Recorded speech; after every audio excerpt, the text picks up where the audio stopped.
Warning, the following video has flashing lights and also includes content that may be deemed inappropriate for some viewers. Viewer discretion is advised.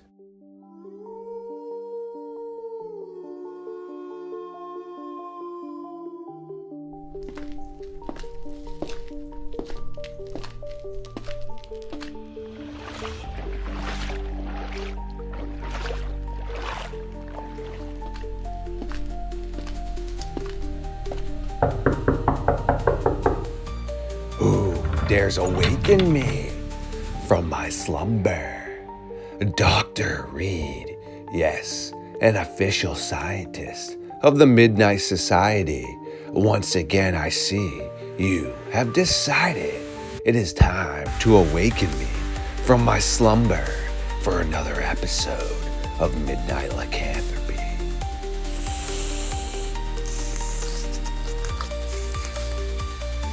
That was absolutely delicious. I do adore you for bringing me something to feast on and replenish lost nutrients.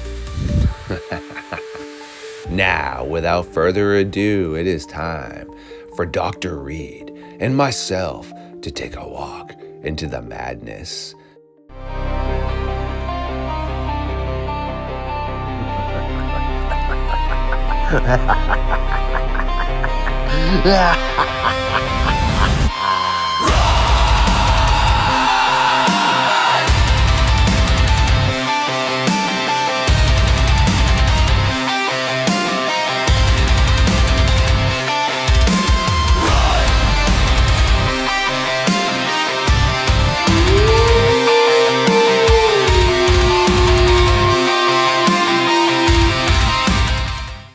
My creatures of the night, yes, welcome back to another episode of Midnight Lycanthropy here on LordeStarfox Radio. As previously mentioned, we do have one of the residential scientists for the Midnight Society hanging out with us tonight. Yes, of course, I'm referring to Dr. Reed. She is already sitting around the late night fire in the darkness of the fox den, waiting for us to burn the timber into the early hours of the morning. Dr. Reed, my friend, are you ready to do this? Absolutely. I'm so happy to be here. Thank you for having me again, Kenny.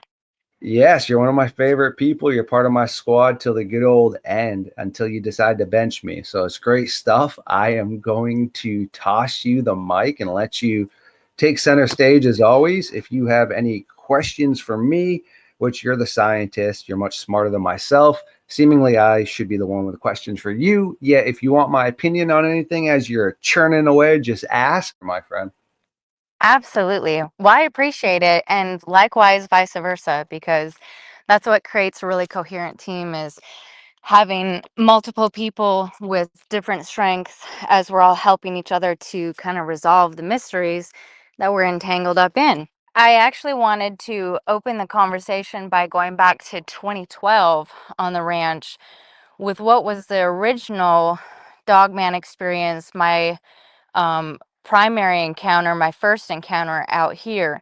So then that way, instead of jumping all around, I realized it'd probably be logical for me to kind of go backwards and then work in an appropriate sequence and then talk about some things in between there that either leave me with question marks or is information and knowledge that I can impart and bestow onto others for practical application.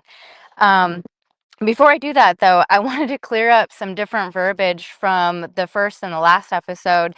When I talked about, I think I said I had double or triple checked in one of the others, and they were essentially both the same. When I had made that shot in 2020, I think I originally said I double checked because my first initial watch was through the scope as I watched the animal drop. Which in the last episode I referenced as in my mind thinking like the first check, because obviously that's the first evaluation. I made a second check or in the first episode, I think that's what I was referencing as like my first check outside of the scope, make sure that animal was down. And then I had double or essentially triple checked by looking back in the scope to affirm that that animal was down before I got up. Anytime that I make a mistake or think that it could lead to confusion on anything, I have no issue correcting myself or having others correct me. I think I had also said dissertation instead of dissertation when I was listening back to myself, and I apologize because I was thinking too, like, how am I intersecting myself within my field? When that actually wasn't correct. And sometimes I do that where I tell my kids, can you go get your toothpicks? And they're like, Mom, you mean your toothbrush? So it's just my frame of mind in the moment, what I was actually thinking about. But I needed to correct myself on that so that way it clears the air on those minor things. And I wanted to go back to 2020 with kind of what started my own journey and experience into this whole reality, even though there's been other periods in my life where there's interesting checkpoints looking back and reflecting on that we can talk much later on in the future, because if I can help tie in or bridge some wisdom or just share some good old fun stories, just because that are relevant. But I wanted to give some background information before I dive into what initially happened on 2012, because there's a few aspects that need to be kind of well understood before we dive into what actually happened that evening, with what I originally thought and just bracketed was extraterrestrial. Um, but originally, we had leased this ranch and property in 2011 through 2015 until we made a agreement with the original owner. And prior to that, the property had been also leased out to other farmers or ranchers.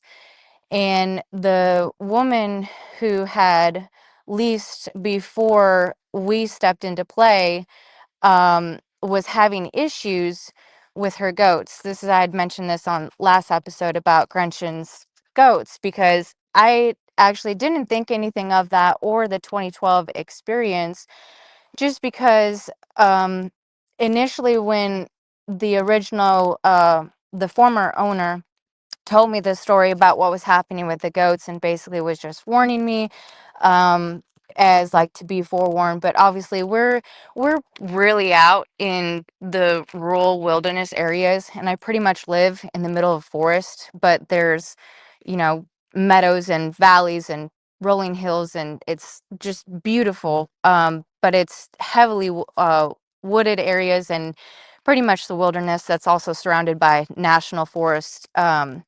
So um, it's just quite majestic, but at least I think so. But the original owner, when we were signing the lease agreement, she wanted to let me know that um, something had been terrorizing the former leasee's goats.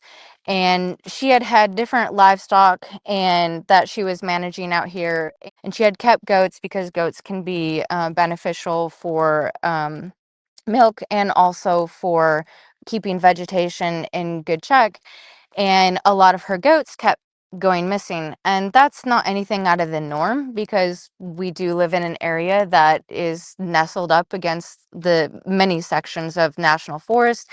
And a lot of the ranches too are not like open range down in west or central Texas, even though you do have uh, sparse patches of woods and especially like in hill country. But where we live, we're in the Cross Timbers area, so it is thickly wooded. North Texas is just as thickly wooded as it is in the upper north of America. And our climate is obviously just a little bit different than it is up north or on the coast. But the aspect of predators is nothing new when you're in this type of environment. And I had asked her if it had bothered any of her horses, And she said no. So that's why initially I just dismissed it. Didn't think anything of it until I was actually reflecting back on it in the moment. Because what she did tell me within that sequence, and she was like, well, we never did figure this out. And just so you know, that the old barn, which used to be here and no longer is, she used to, we tore it down because we're going to eventually redo it, but it used to have 6 stalls in it, and she figured she would put her goats up in the barn to try to prevent them from whatever was predating on them. And whatever was coming to get them started to take them from the stall. And whatever was taking them was opening the door, taking whatever goat it wanted. Sometimes there were drag marks, sometimes there were not. They couldn't ever locate and find out what it was, but this went on for an extended period of time until it finally spooked the woman and she didn't want to be here anymore. And it kind of sat for a while. And the place to it, there, another interesting aspect within that of story of the goats going missing, which was bizarre in itself. Oh, and one other little detail that was important is the goats usually were kept in the stall next to the tack and feed, which is one that can be the easiest seen coming into the barn because she wanted to be able to keep good eyes on it. And it also had a sticky door, so it was much more difficult to open and also get closed. And whatever was taking them, the goats were terrified in the morning when she was coming to let them out and would huddle up in the corner and not want to come out at all. And there was only one time that she said the door was left open. All the other times that a goat or couple goats would go missing, that the door was closed, except for that one time. But she had already started to put in her notice and was like, I'm out. I'm basically looking for a different place. And it sat for a good while. Another little interesting fact, and I think it's funny, um, but there's a lot of people who think our place is haunted and also really spooky. It can sometimes, I've heard from other people, it gives them the heebie-jeebies, which is really interesting, including my in-laws. There's been a period in time, or was a period in time, when we first moved out here and I had Metro PCS through the city because there was just a cheap, great network that I could use that worked until we moved way out where we are. And the service would sometimes go out for a day or a couple days. And to myself, I'm very happy and content where I am, and especially the work that I'm doing. Um, I'm in my own little niche of paradise in the world. And so I don't think anything of it. But there was, within that period of time, the first few years that we are out here, and it was right around this 2012 experience that also happened, was a night that we had incredibly dense fog. And very rarely do we get super dense fog topside on the ranch, just because we sit at such a high elevation before it plateaus off. And oftentimes you'd have your fog that's more low laying rather than being at such a high elevation. So that imprint and memory in my mind was so vivid because I thought it was beautiful that night. You could barely see like 10, 15 feet out in front of you. It was super dense, but I still had to go out and do chores and whatnot. And my phone had been off for a couple days, and my husband has worked extensively in the oil field, so often he lives like a military tour lifestyle where he's gone for an extensive period of time and then back home. And for us, we're perfectly fine with that because we're both very strong, independent individuals. And um, he had called one of his brothers to come over to check on me to make sure everything was okay because he couldn't get through because my phone just didn't have reception. It didn't have any bars. And I was fine, but apparently my brother-in-law, and not only him, but been all of my in-laws and extensions beyond that from the conversation that came up a few weeks ago, which I didn't know. It made me laugh because I didn't know this story until my husband was retelling it from their perspective. And when he was pulling up, our driveway is pretty long, and it has almost like a moat with a bridge before you come up. It's pretty, I think it's serenic. It's like paradise, but it's super foggy. And when you're pulling up this long driveway, the first thing you see off in the distance is a really old barn that was super rickety, and the lights were on. It's foggy, and it just looks very eerie. Um, and apparently he had called my husband back, and he was like, "Are you sure she's up here? Because I am really freaked out, and I don't know if I want to come up here." And I thought that was really funny. I never realized that there were a bunch of people who kind of felt sketched out, and still do, about our property. But what I was going to say on that too is, just in a nutshell, with my reality, with what I said in the first episode, how the comparison between the way I grew up and where I am now, it's similar, but I'm way more secluded than I was in my childhood. So it's very different in that aspect. And initially, it can be shocking, especially when you're out here by yourself, and alone. And it's part of the reason too why I typically don't watch horrors or different things that can make you feel biased to having a startle response at something that doesn't necessarily is worthy or deserving of that extreme of a startle response. Which is not to say that exposing yourself to certain stimuli is not beneficial. It can be helpful to be able to regulate your startle response, and we do need to be able to regulate ourselves well, especially in the midst of challenging situations and or danger. But there's been many factors with being out here in the reality that it's almost akin to if somebody had Skinwalker Ranch and was like, "Listen, you can stay out here and you can potentially have this ranch, but you have to live in this homestead. Could you do that for 14 years?" That's pretty much what I've been going through.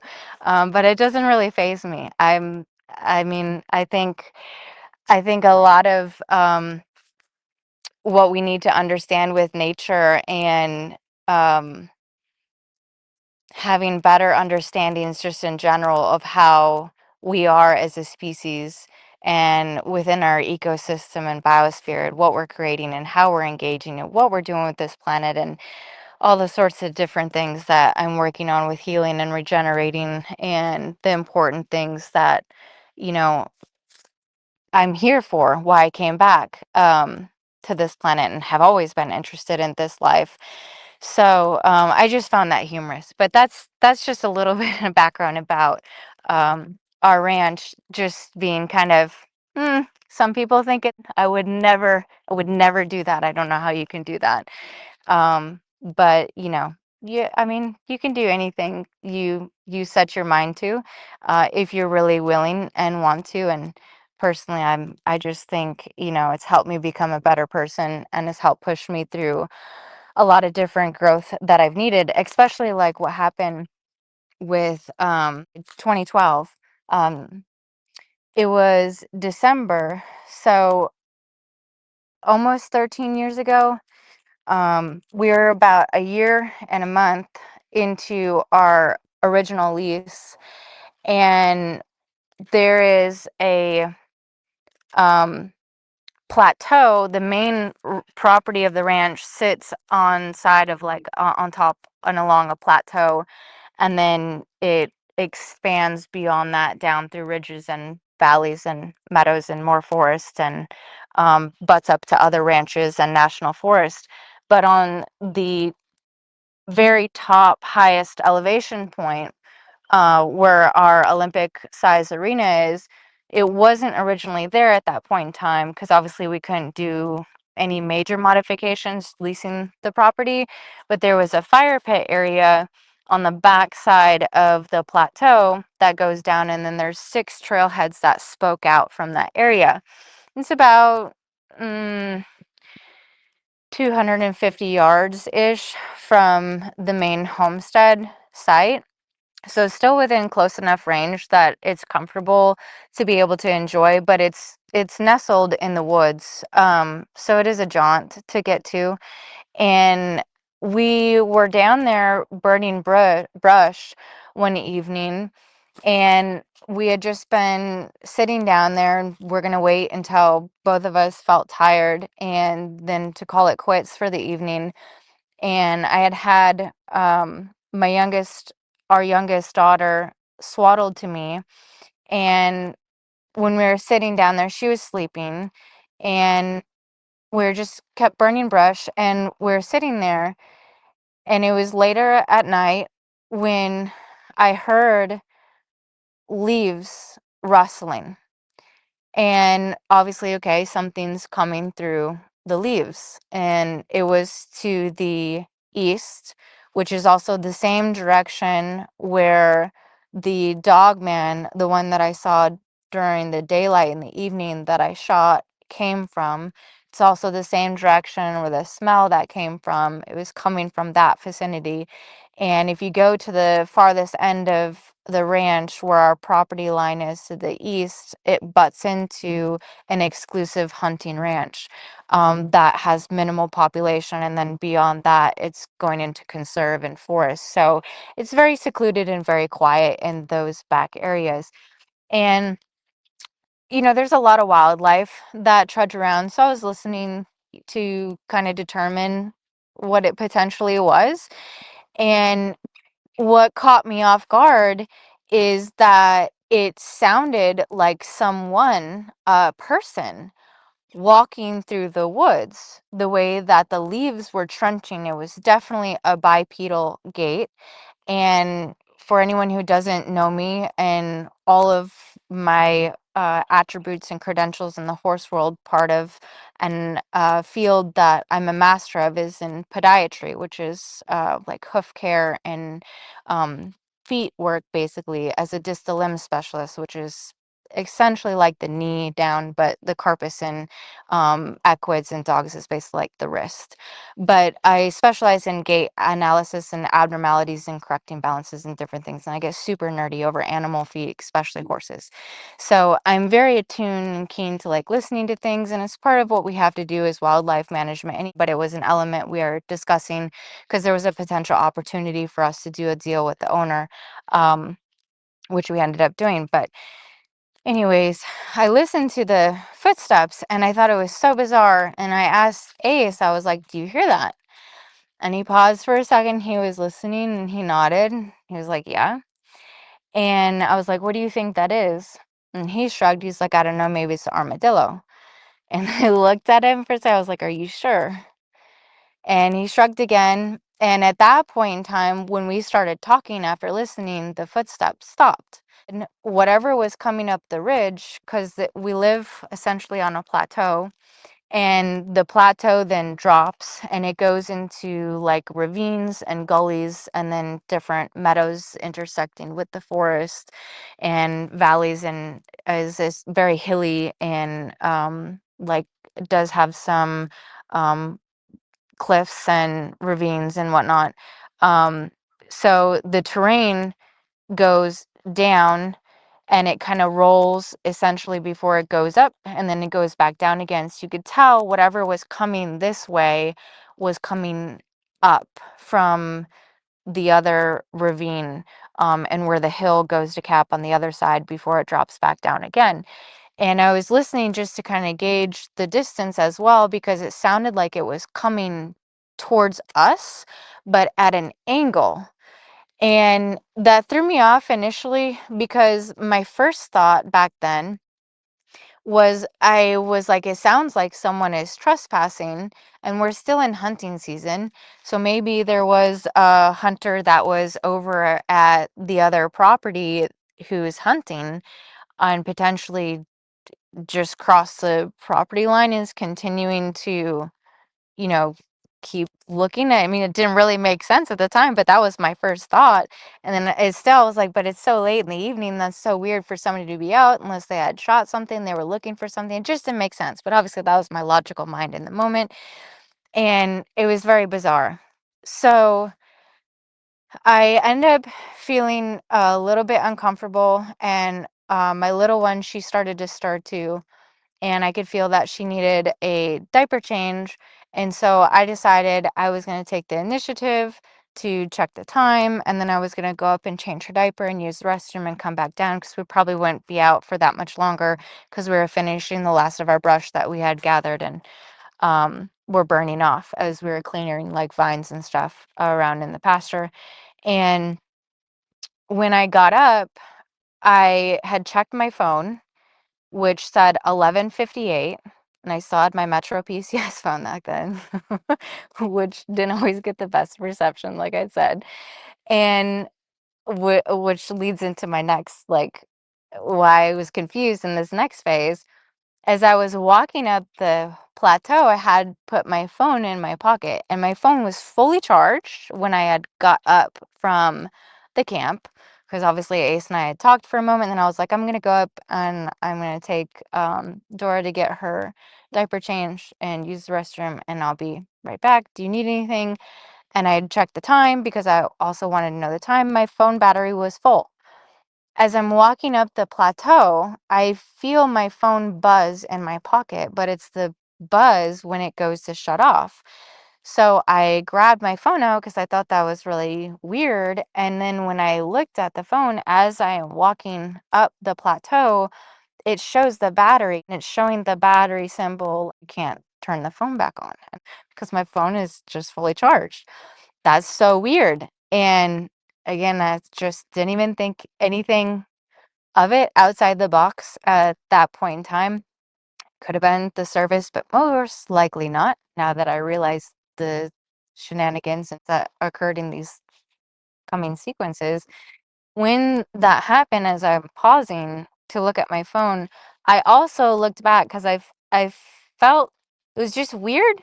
I didn't really understand it in the moment, and I also had the chills where my blood ran cold for just like a tenth of a second because it was just so bizarre. And when I turned around, there's one of the trailheads that is on the opposite side of the fire pit, which you can see direct down, and it heads down the hill towards the ravine before then it gullies out and then comes back up to the other hill on the other side. And it's pitch black through the trail, but that's where the footsteps were walking were like almost going sideways up the hill, not straight up the hill. And whatever that potentially was, couldn't see anything, but when I looked back, it felt like there was something that was watching me or watching us. I got a very uncomfortable feeling in that moment. It's just weird, eerie, and I couldn't see anything on the trailhead, but it felt like that's wherever it was, which I realized that's very logical what happened here coming after. Ace was totally fine. Everything seemed fine. So I shook it off. I was like, okay. I went back up to the house. I changed Aurora's nappy, used the restroom, got myself a drink. And when I was coming out from the back hallway, the horses had trumpeted and they started stampeding across the pasture up to and towards the barn. And a trumpet in horse communication is like a snort, a warning snort when they're unsure about something or if there's a potential threat that's nearby. And it's like this really quick inhale of a breath and a loud outblow that sounds like a trumpet snort almost. Um, and it's a warning call amongst all of them. So I was obviously on high alert. So I was like, they hear something, they see something, there's something out there. Okay. Um, and that's not the first time I've had to deal with things around here. And I tend to try not to be jumpy about anything or deliberately do anything that's going to make me feel overly jumpy. I mean, you do need to have a good startle response, but you don't want to feel hyperventilating about anything and everything after dark because Lord have mercy, you would not survive in this type of setting. So, as I was hustling myself a bit to get my daughter wrapped back up because she was in a kangaroo swaddle, and get my jacket back on and my boots back on. And by the time I'm sorry, and I had my dog, I had taken the dog with me too. And when we were coming back out of the door, so that way I could see what was going on, they had all been up about 50 to 75 yards. They were splayed out, watching intently by the barn. And obviously, I'm looking at them first thing when I walk out because I want to know which direction they're looking and what they're keened in onto, because they're going to give me the focal point of whatever they're concerned about. And that's when I was looking towards the barn, and my heart almost stopped for a moment. It felt a flutter, and my blood ran cold again for a millisecond, while what looked and appeared adjacent on the back side of the barn, but it was like catty corner to the barn. It almost looked to me initially like a tall extraterrestrial that had horns. Obviously, I realized those are ears. um, I really didn't know what to discern of it at the time, but I was like, that is very odd. And it had a very long seeming face, but obviously, if it's looking straight on and that's potentially like a snout, that could give the definitive of that shape. The arms were also very long and had like what would be, I would consider like feathering. Um, or fur with the coating that was coming off, almost like a mane, and around the arms down to the elbows before it tapered off, and the fingers were very long, and the rib cage was broad enough to support the structure of the shoulders, but then tapered very narrowly, which is almost eerie. I try not to watch horror films. The waist was tapered almost like Alien, from Predator versus Alien, or those movies from back in the 90s, um, which is so bizarre. And that's why initially when I was looking at that, then the leg stature, but the leg stature had hocks, which was peculiar. Um, and the whole animal, I mean, obviously I'll say animal now versus extraterrestrial, but I'm still on the fence as we're figuring all these things out because there's so many mysteries still to kind of piece together, is that this creature also had a aura and an iridescent hue around it and about it that was not necessarily uniform, like you would think an electromagnetic field or of an aura. It was more so contoured to like a bubble shape of around the animal. And that was very interesting. That's why initially, again, I've had UFOs and different types of experiences. This was the first experience of its kind within its own context. So I didn't initially want to overreact and become super panicked, especially since I didn't know if it was a threat or a potential threat. Obviously, part of my family is concerned. And so I have to be concerned for their livelihood and well-being and welfare. And at the same point in time, have had different experiences where they're not always the same with extraterrestrial connection. So I didn't want to be overly judgmental, but it is unsettling sometimes when you have those experiences because it's a reality check where it's so strong it makes you question everything. But then at the same point in time, it's humbling and it's anchoring, and you have to take appropriate and affirmative action for whatever it is at that point in time.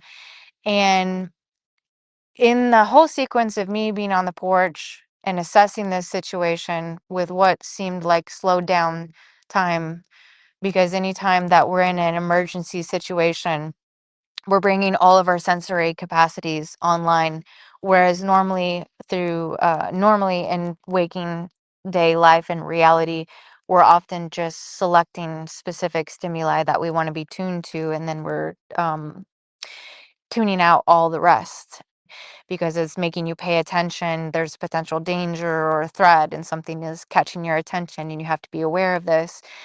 Those moments seem to really slow down. And especially for myself as a behaviorist and someone who works with animals and animals that exceed thousands of pounds on a regular basis, and the fact that I've had UFO experiences my entire life, I wanted to make sure I handled that situation appropriately because I didn't know exactly what this was. And in that moment, while I was on the porch, I attempted to get a clear read through my heart, which oftentimes, for those of us who are psychic mediums or intuitives, for myself, I'm licensed and clarified as a claircognizant intuitive, which basically means that all of the chakras or vortices and electromagnetic fields that we essentially can filter subtle energetic anatomy through, or energy that exceeds the speed of light and can also provide information to us, which then can be transduced into information.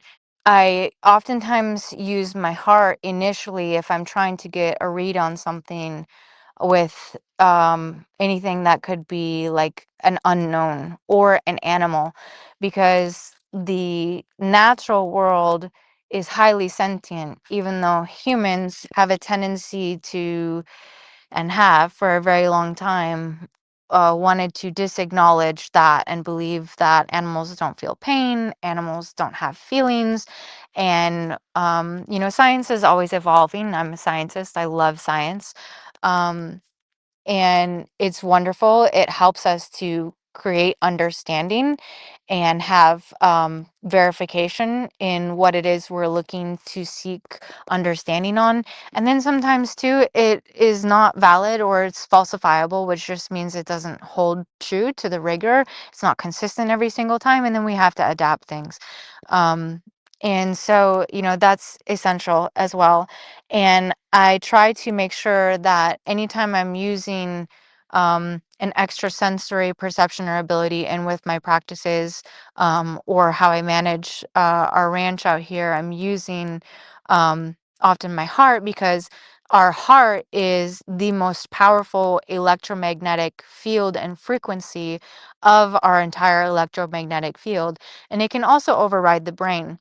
So if you're in a situation that is an unknown, you oftentimes don't want to let your brain have control because your brain is initially going to give you XYZ, everything is danger, everything's going to be going haywire because it's trying to figure out, do I run? Do I fight? What do I do?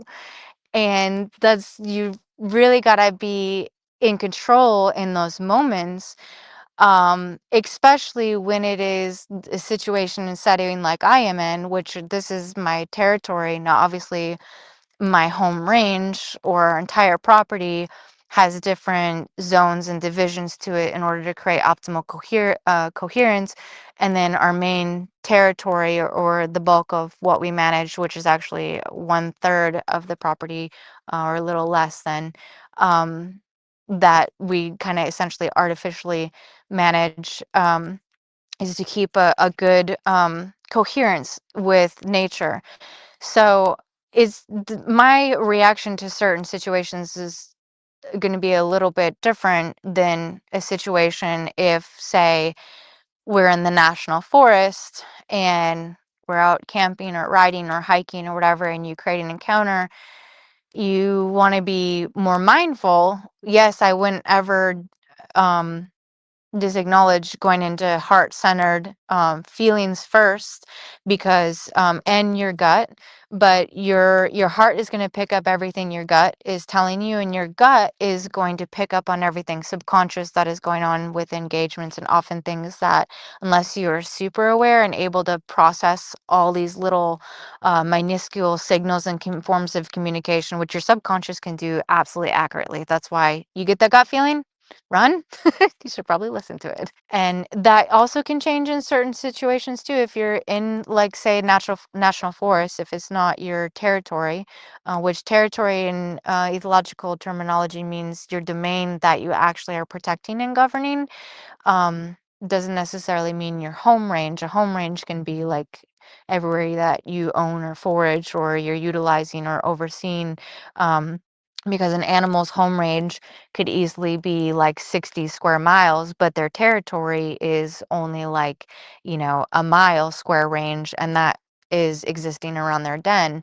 So you're going to have different um, levels of threshold and exposure to different experiences depending upon how you're engaging, and if you're just in somebody else's home range, or if you're actually in their territory, or if you're migrating.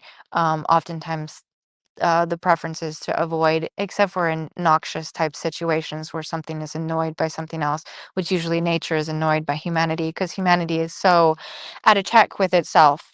Um, a lot of times we are, and we're trying to get back to creating better coherence so we can live more harmoniously. And but obviously this main section of the ranch is my territory, and I'm going to treat it as so. The rest of the ranch that constitute is our home range, or what we generally oversee. Obviously, there's different distinctions within that I've laid out before. So I tend to not want to be overly aggressive in any type of encounter, and I'm not someone who is going to take the life of something else just because. That's not good karma either. So when we do things like predator regulation in general, you're just basically keeping track of the ecosystem, because the ecosystem has to stay in balance, and making sure that it stays in balance. And then if anything starts to become too distorted, or you start to have nuisances, and we're having numbers or instances, encounters that are getting out of check, then of course we as stewards and guardians want to put those aspects in check appropriately, whatever that means. It doesn't always mean having to take a firearm to the situation. So as I'm still back on the porch here assessing the situation really rapidly, I was using my heart to see if I could get a read on this individual, and then allowing myself to relax and calm into a alpha theta state so I could receive information for a second before I stepped off the porch to walk forward, as I was making a definitive decision about what I was going to do. And as I was allowing myself to get a read, it's probably for more than a second, I'm sure it's probably 10 to 30 seconds that I was sitting there for a moment just assessing, while we both literally were staring right at each other. Whatever was at the barn was not looking at my horses, but all of the horses were looking at obviously whatever they were upset by, and whatever was adjacent to the barn, and slightly behind, but to the side of a tree, with one arm, hand, or paw up on the tree, and the other one was just kind of relaxed forward. And I got blocked from getting a read. And that tells me one of two things: either that individual is aware I'm attempting to get a read on them, and they don't want to have a read, and or they're trying to block me from reading them because they don't want to be read for whatever specific reason. So sometimes, and I have to explain that essentially is like an animal communicator, because um like mm, this gets difficult because we're to explain um without saying, I have to make these statements as speculation, because we cannot yet confirm these as fact specifically just yet, because they have to be tested. But there's a lot of information that is being pieced together that seems I can say as hypothetically, and what is seems self-evident and empirically evident is species of a much higher order and complexity, um, who have capacities and capabilities like we as humans also have capacities and capabilities, such as telepathy, telekinesis, teleportation, all of those things without technology. But I think it's going to take a bit for humanity to start figuring that out. Although there's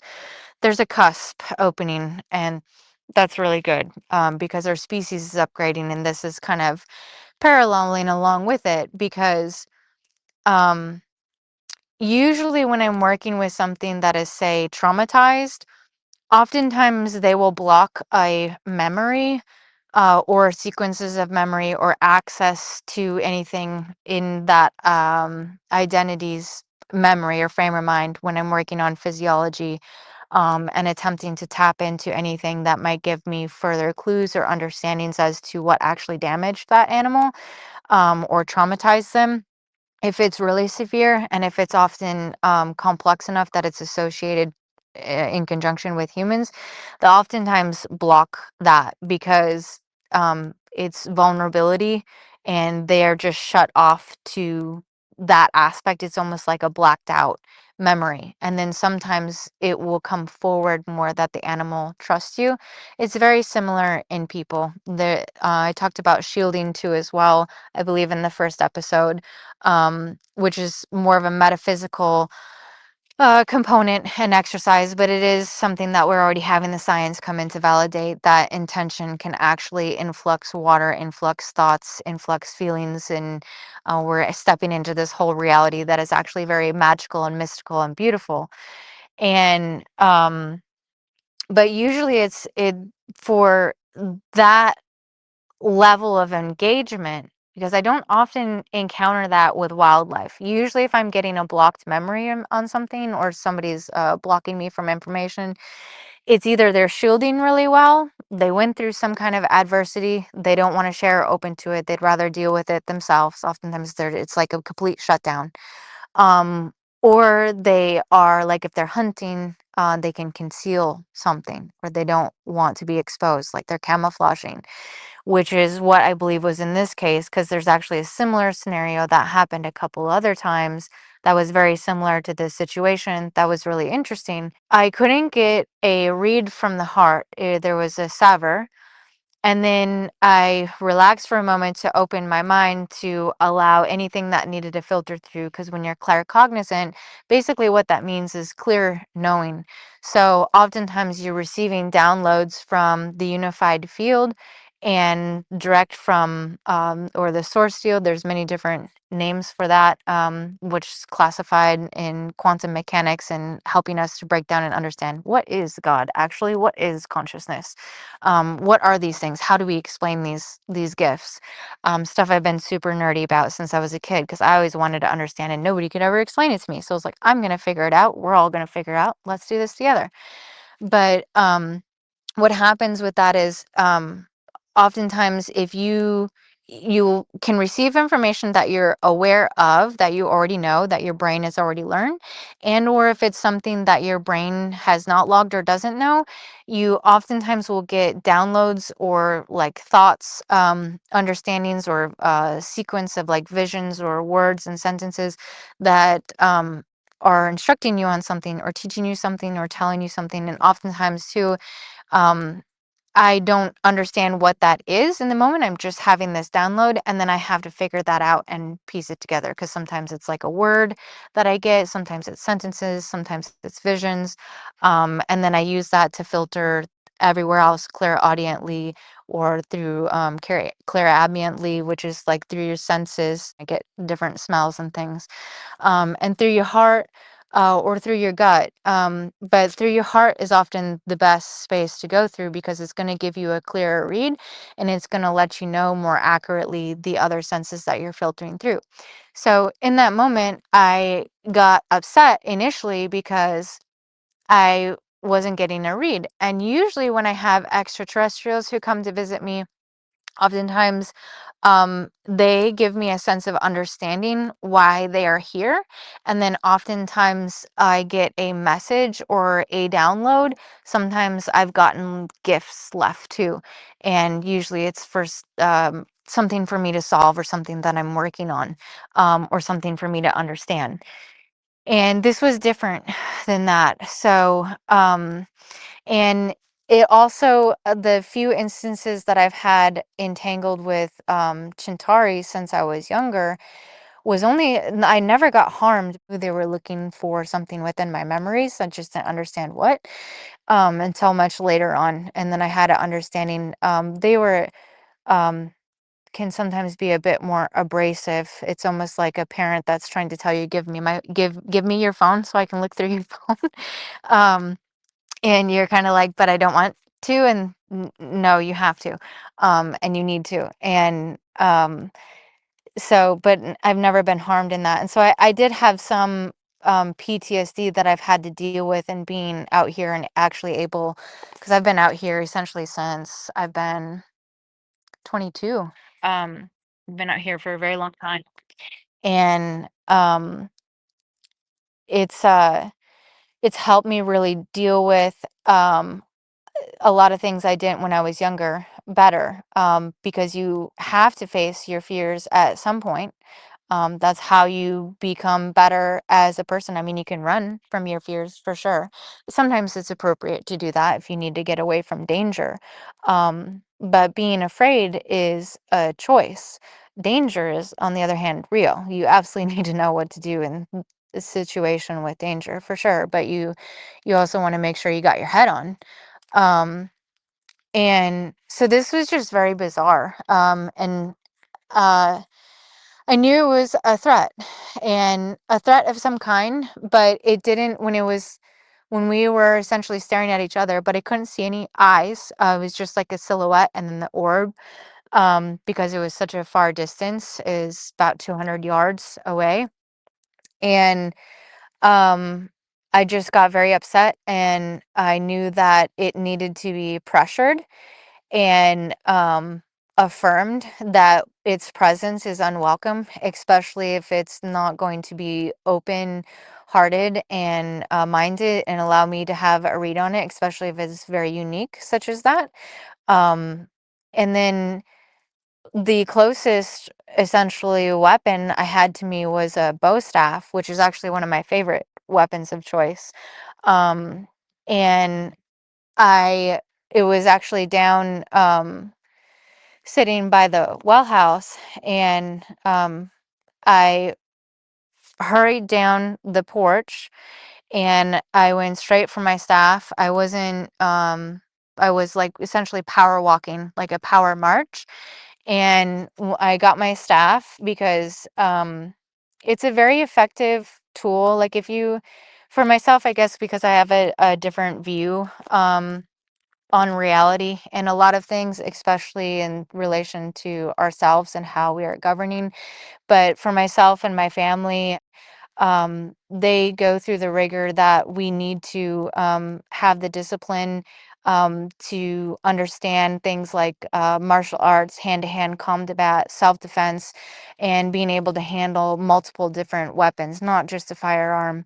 Um, and the discipline that needs to go along with that too. It's very crucial.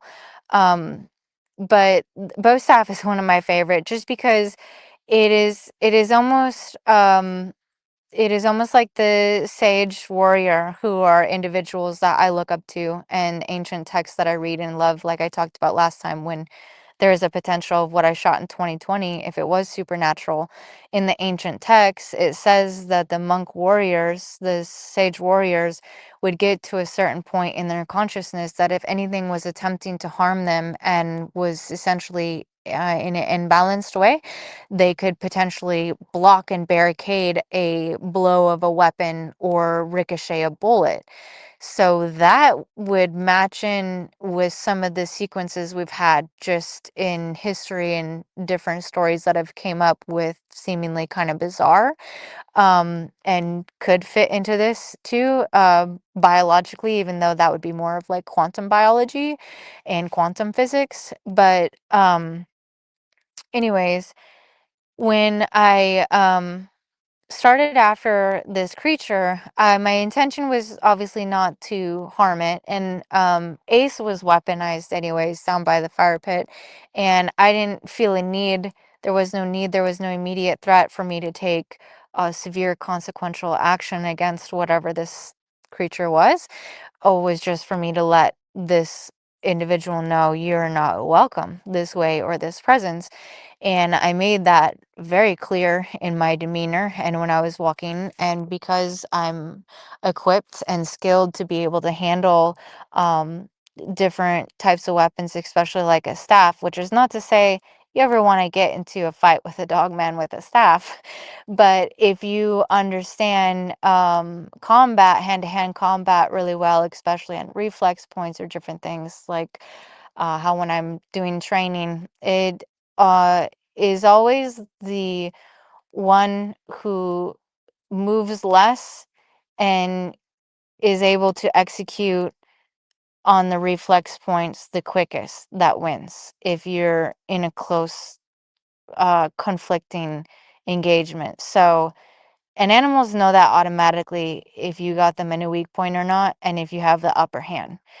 And so I didn't hesitate at all. That was the right action for me in the moment, but I had those skills and that confident, and I just came charging, marching. Obviously, I had my dog, and like I'm not alone essentially in this, and Ace was down by the fire pit.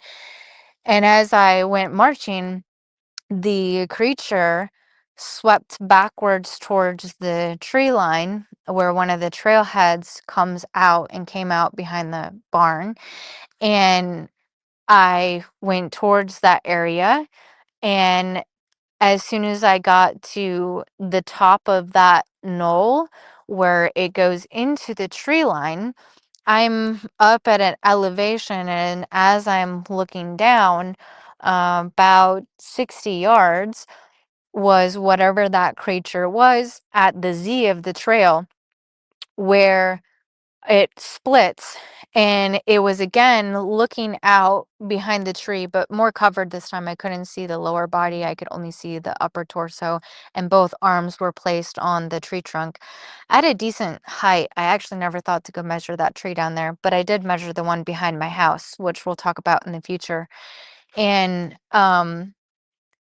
I again was upset and angry because, okay, you obviously are a threat and I'm pursuing you.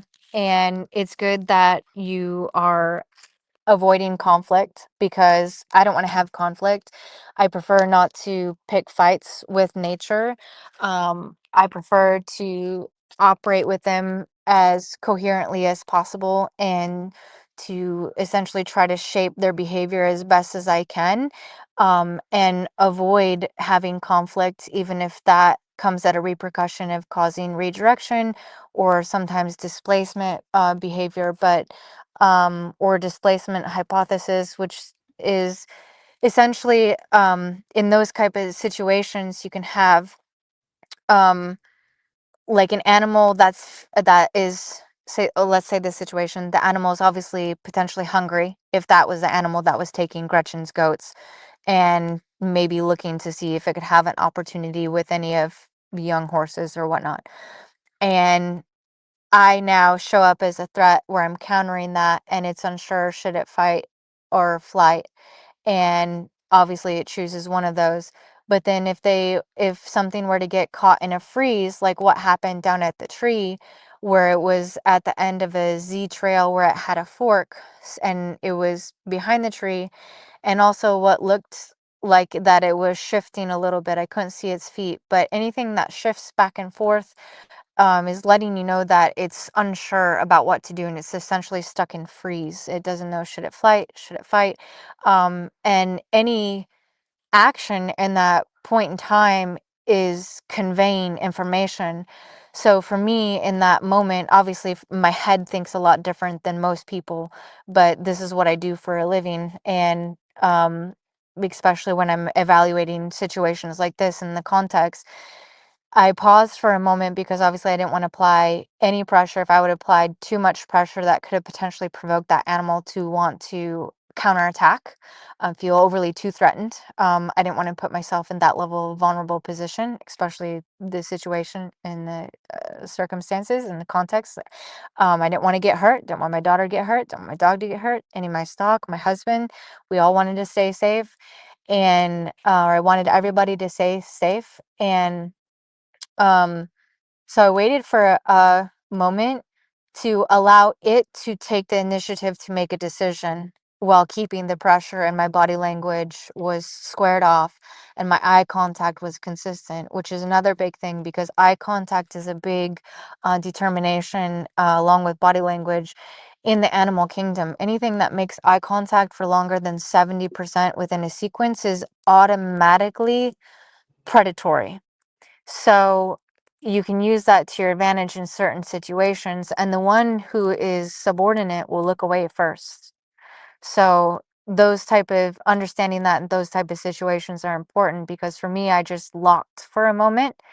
And again, my heart was essentially pounding. It wasn't overly out of control, but I wanted to make sure that I'm doing the right thing essentially in this situation, on this context, to make sure that this creature understands what I want to convey to it, which is that you need to go on. And I'm going to affirm that you need to go on. And to make sure that I stay safe and everybody else stays safe. It made a decision then. It felt too pressured as it looked to the left. It didn't want to go that way because it was too close of a gap that obviously I could easily angle and cut it off. And that obviously could be an unknown potential threat that could be costly to this individual. Then it looked back behind, and that's when it took the leave to continue on and darted around the corner at the bottom side of the trail, another 20 yards away. And that curtails around into a ravine. So at this time now, I'm marching downhill. Thankfully, I also had the upper hand of being higher up. And as I turned around in the corner, and when I forgot to say too, it was a full moon. So it was actually really clear to be able to see out or within range of a full waxing or waning moon. But in the forest, the moon got dampered out because the forest is so thick, it was darker. And when I came around the corner, the light opened back up where the ravine goes, which is kind of like a washed out riverbed that's dry. And there was a deer head trail that went off of one of the main trails where it darted off. And I stopped there as I was looking for it because when I initially came around the corner, the trail again tees. So it goes left and right, and left would go back up to the fire pit.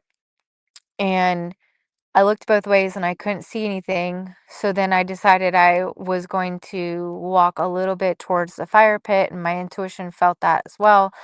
And at this point in time, my dog also finally had picked up on the scent, and he had gotten on high alert and hackles. And whatever it was, as we came around that corner about 10 feet, it had went on the deer trail and was no longer on 2 feet. It was now down on all four and looked like a skinny wolf or a coyote with giganticism, which also wouldn't make sense. But again, in my mind, I was just trying to logically conclude, like, what in the heck is all of this situation? And um, it looked back at me as I was standing there and squaring off, and my dog, and making sure he also held his heel position, but he was allowed to be hackled and growling and affirming my position. And when it went to go turn its head back around, it dropped into an appeasement gesture, which is a submissive, subordinate gesture. That's like when your dog knows it's in trouble or honors you, or like you can see in horses, they'll like drop their head lower than their shoulders. It's a subordinate gesture. It's an appeasement gesture. It's honoring the other's central claim to domination and or that space essentially, or command whatever is going on in that engagement. And I felt a little bit of a relief to see that, under knowing and understanding what that was, but I was still confused. And then it disappeared into the thicket. I waited there for a few minutes, just trying to process everything before I went to the left.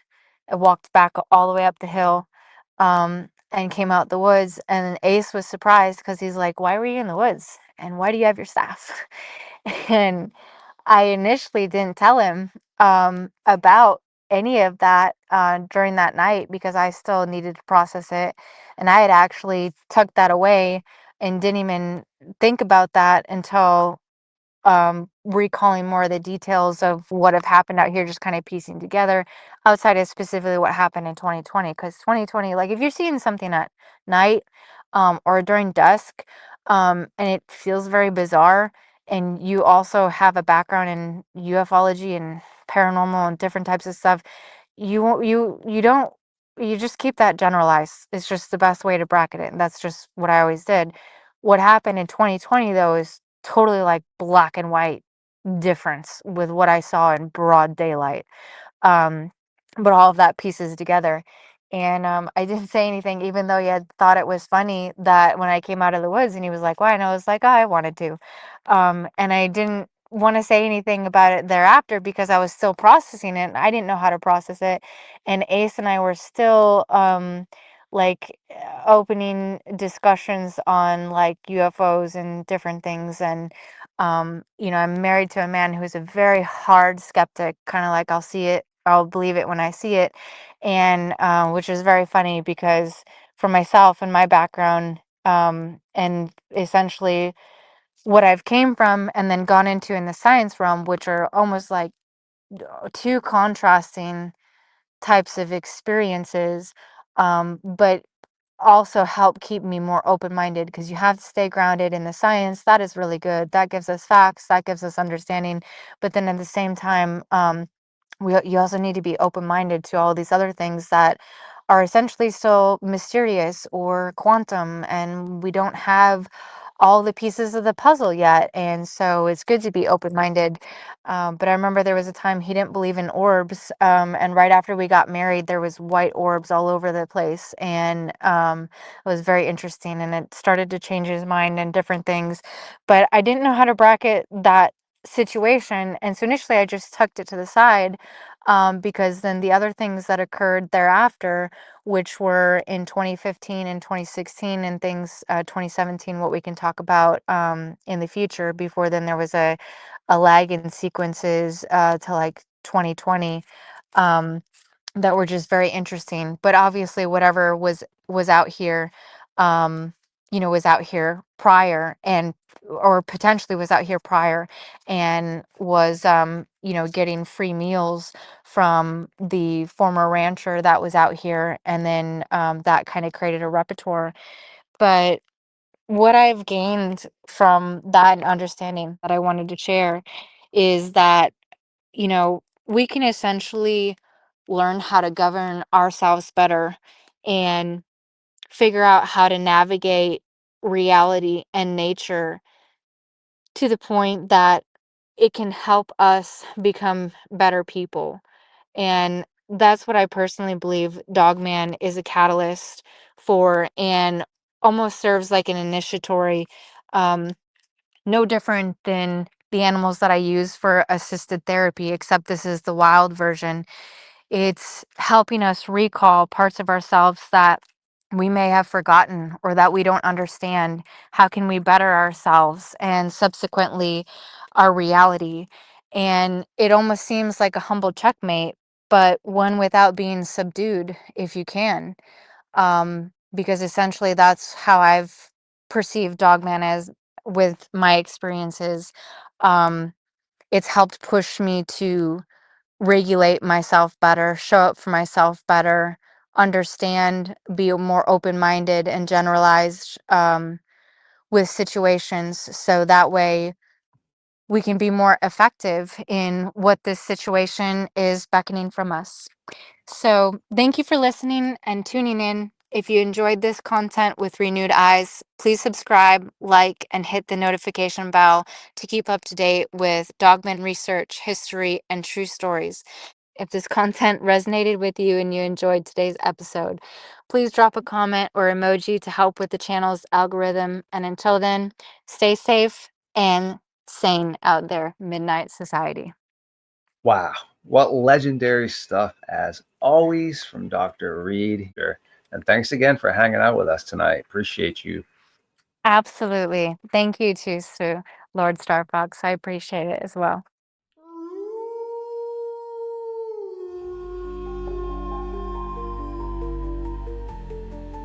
Ooh, my creatures of the night, I do adore every single one of you. And thank you for hanging out tonight. Please like, comment, subscribe, share the truth to the algorithm. And remember, there are things that go bump in the night.